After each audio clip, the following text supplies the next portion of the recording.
بسم اللہ الرحمن الرحیم۔ السلام علیکم ورحمۃ اللہ وبرکاتہ۔ آج ہم آپ کو سناتے ہیں حضرت ایوب علیہ السلام کا قصہ۔ اس قصے کی طرف بڑھنے سے پہلے ہمارے چینل اسلام فار ایور کو سبسکرائب کریں اور بیل آئیکن کو پریس کریں، اور اگر آپ کو ہماری ویڈیو اچھی لگے تو کمنٹ سیکشن میں کمنٹس ضرور کریں۔ حضرت ایوب علیہ السلام کا تعلق اہل روم سے تھا۔ اللہ تعالیٰ نے انہیں اپنا رسول چن لیا تھا۔ حضرت ایوب علیہ السلام نہایت صابر اور عاجزی پسند انسان تھے۔ اللہ عاجزی اور انکساری پسند فرماتے ہیں۔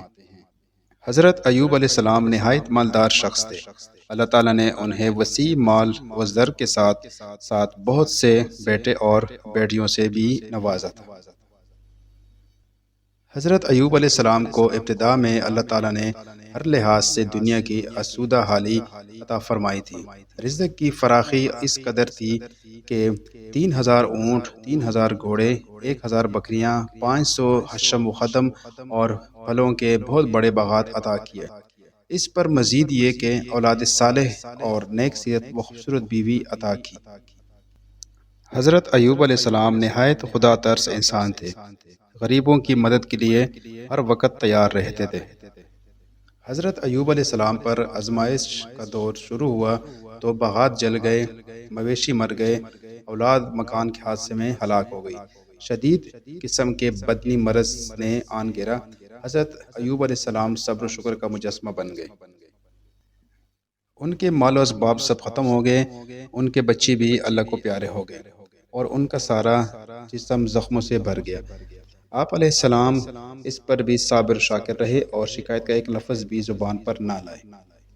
حضرت ایوب علیہ السلام کی بیماری بڑھتی چلی گئی تو آپ علیہ السلام کے دوست بھی آپ علیہ السلام کا ساتھ چھوڑ گئے۔ ایسے مشکل وقت میں صرف آپ علیہ السلام کی بیوی نے آپ کا ساتھ دیا۔ جیسے جیسے مصیبتیں بڑھتی گئیں، ان کے صبر اور شکر میں اضافہ ہوتا گیا۔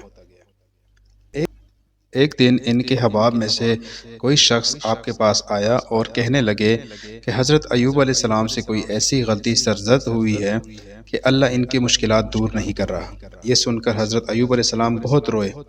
حضرت ایوب علیہ السلام نے اللہ سے معافی مانگی اور دعا کی، اے اللہ میری یہ تکلیفیں اپنی رحمت سے دور فرما دے۔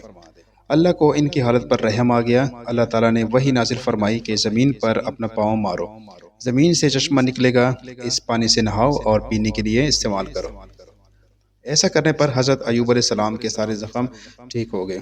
آپ علیہ السلام کی بیوی نے جب آپ علیہ السلام کو تندرست حالت میں دیکھا تو آپ علیہ السلام کو پہچان نہ سکی۔ آپ علیہ السلام نے انہیں یقین دلایا کہ میں ہی ایوب ہوں۔ اللہ تعالیٰ نے حضرت ایوب علیہ السلام کو مصیبتوں پر صبر کرنے کے بدلے میں پہلے سے زیادہ نعمتیں عطا کی۔